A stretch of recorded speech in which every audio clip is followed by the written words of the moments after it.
If you open a standard economics textbook, the story of money often begins with a simple scenario. A baker needs shoes. A cobbler needs bread. They attempt to trade, but their needs do not align at the same moment.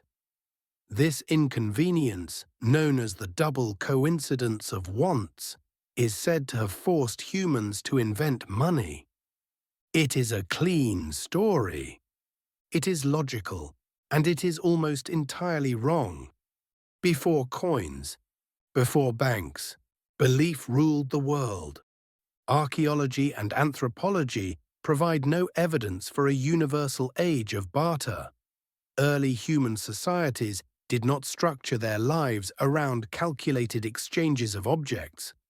They did not move through the world negotiating one item for another in isolated transactional encounters. For most of human history, such behavior would not have been merely inefficient. It would have been risky. Trade assumes distance. Trust assumes proximity. Early human groups were small, stable, and deeply interconnected. People lived among those they knew, relied on, and expected to see again tomorrow, next season, and next year. Survival did not depend on winning individual transactions, but on maintaining continuity within the group. Under these conditions, direct trade made little sense. Trade is a mechanism designed to close interactions. Once an exchange is complete, no obligation remains. Trust-based systems do the opposite. They keep relationships open. They extend interaction into the future. In environments shaped by uncertainty, fluctuating food supply, illness, injury, and environmental change, closing relationships was not a strength. It was a liability. Barter requires coincidence. I must want what you have at the same time you want what I have. In unstable conditions, this requirement is fragile.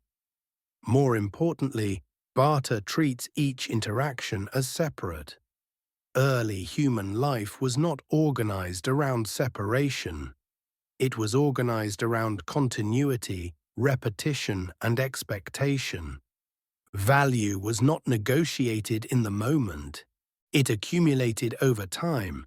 In environments where food could not be preserved with salt or long-term storage, surplus decayed quickly. Material accumulation was unreliable. Security had to be maintained through social continuity rather than through objects that would spoil, break, or be abandoned during movement. Anthropological fieldwork across multiple continents supports this pattern. Societies studied in Africa, Melanesia, Australia, and the Arctic consistently show that daily life within communities was not organized through explicit exchange rates or negotiated trades. Instead, economic behavior was embedded within social roles, seasonal cycles, and shared responsibilities. What mattered was not what was given at a specific moment, but whether individuals acted in ways that sustained collective survival over time. This embedded nature of early economies is why attempts to reconstruct prehistoric markets consistently fail. There is no evidence of price setting, bargaining spaces, or standardized equivalence within early groups. These mechanisms appear only later, when social distance increases. Before that point, separating economic behavior from kinship, ritual, and obligation distorts how these societies actually functioned. It is also important to note that early human mobility reduced the usefulness of accumulation. Many groups moved frequently in response to climate, animal migration, or seasonal resource availability. Carrying excess objects imposed costs. Under such conditions, wealth that could not move easily or be converted into social security offered little advantage. Stability was achieved through people, not possessions. The solution was not trade, it was continuity. When resources could not be preserved materially, security had to be preserved socially. The future depended on relationships that would still exist when conditions changed. Under these circumstances, immediate equivalence was less important than ongoing cooperation. Closing a relationship by settling accounts too precisely would have undermined the very stability people depended on. Anthropologists studying small-scale societies have consistently observed that true barter is rare within close-knit communities. Where barter does appear, it is usually found at the margins, between strangers, outsiders, or individuals with no expectation of future contact. Barter is not the origin of money. It is a substitute for trust when trust cannot be assumed. This distinction is critical. The persistence of the barter myth is not the result of evidence, but of intellectual convenience. Early economic theory relied heavily on abstraction and simplification. Barter offered a clean hypothetical starting point for models that sought to explain price, exchange, and markets without reference to social complexity. Over time, this theoretical construct was mistaken for historical reality. Classical economists did not observe barter societies in the field. Their examples were speculative. Later textbooks repeated these examples as fact.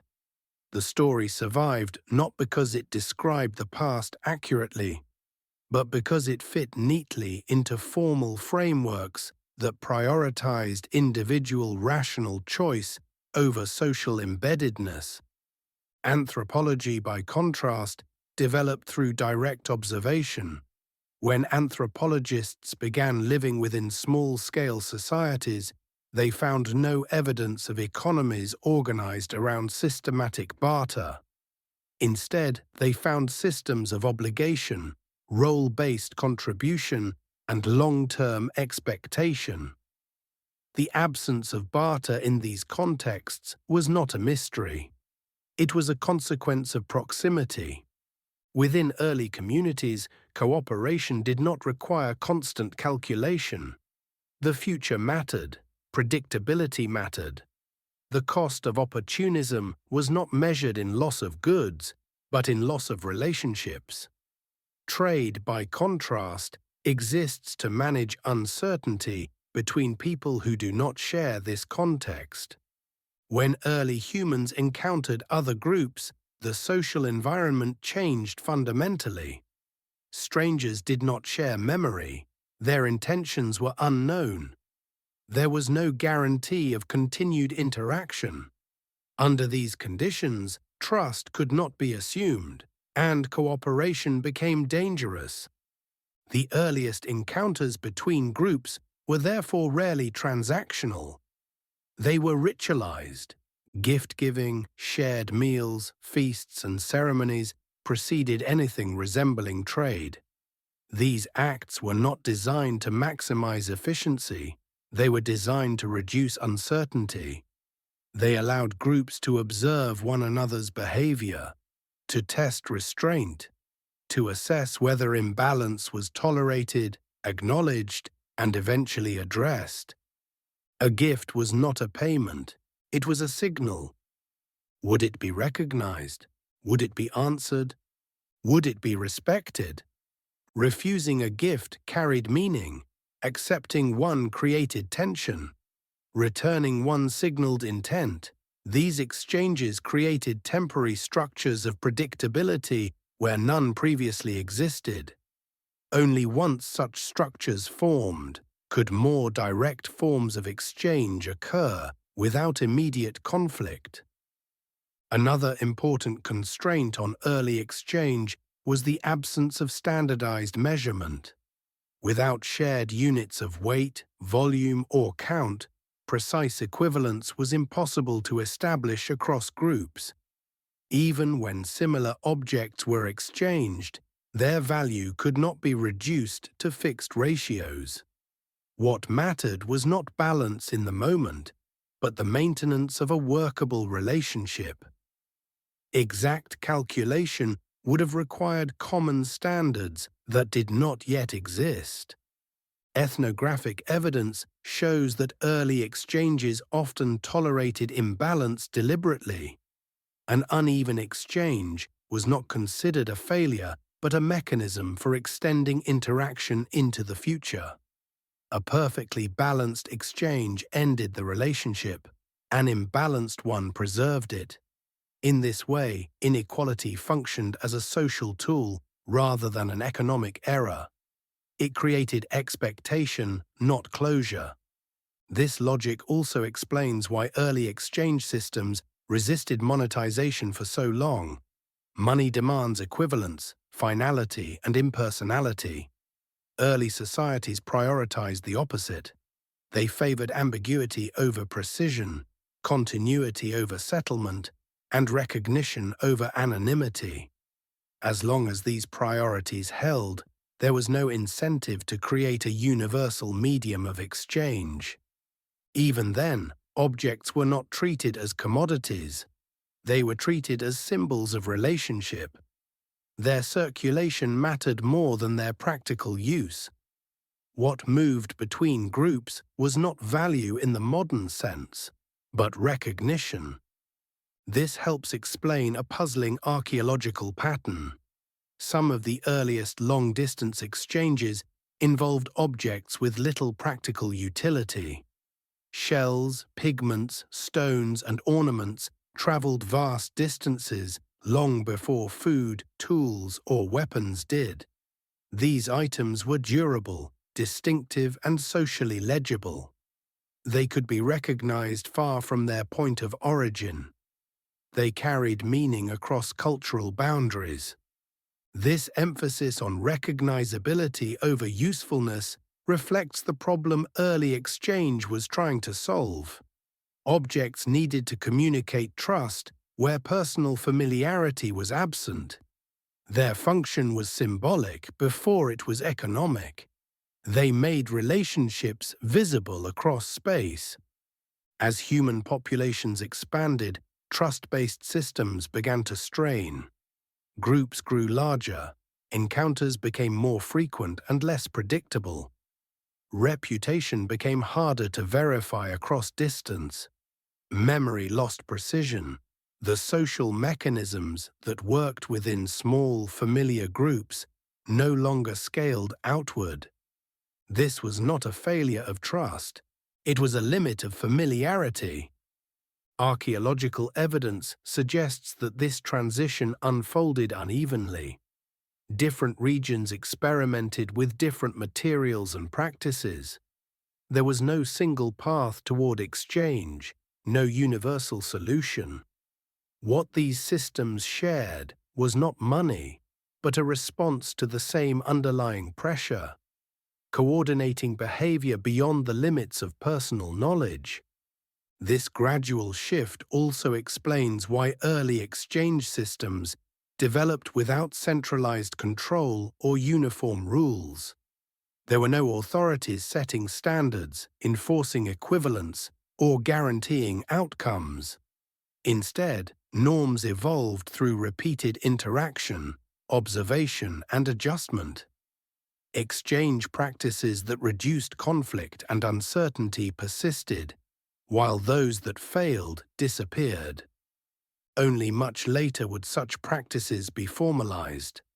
Standardization, measurement, and enforcement require institutions capable of imposing rules beyond local consensus. At this stage of human history, those institutions did not yet exist. Exchange remained flexible, situational, and socially grounded. In this expanding world, exchange slowly changed character. Expectations became more explicit. Interactions became more formal. Objects began to stand in for trust, not because trust disappeared, but because it could no longer be assumed. These objects were not money yet.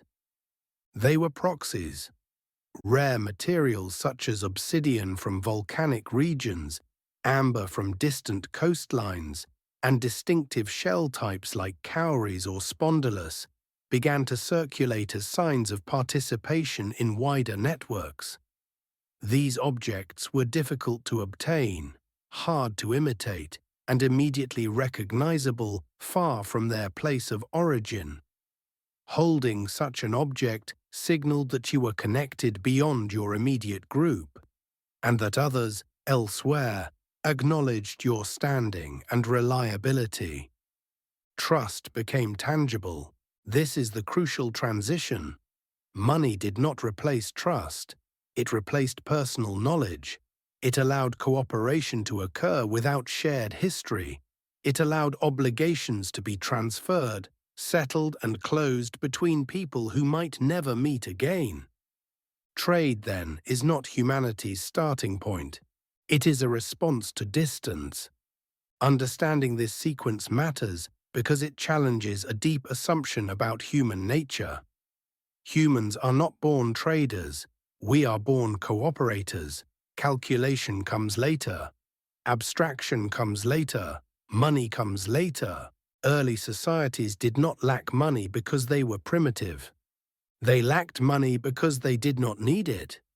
Money becomes necessary only when trust thins, when relationships cannot be relied upon to persist, when cooperation must occur between strangers at scale. The modern world operates almost entirely on this principle. We trade constantly with people we do not know and may never meet. Trust is no longer personal. It is institutional, abstract, and delegated. Yet its function remains unchanged. Money works because it substitutes for trust, not because it creates value by itself. In the next episode, we will examine how value became attached to living beings themselves, and why cattle, not metal, became one of the earliest and most powerful forms of capital in human history.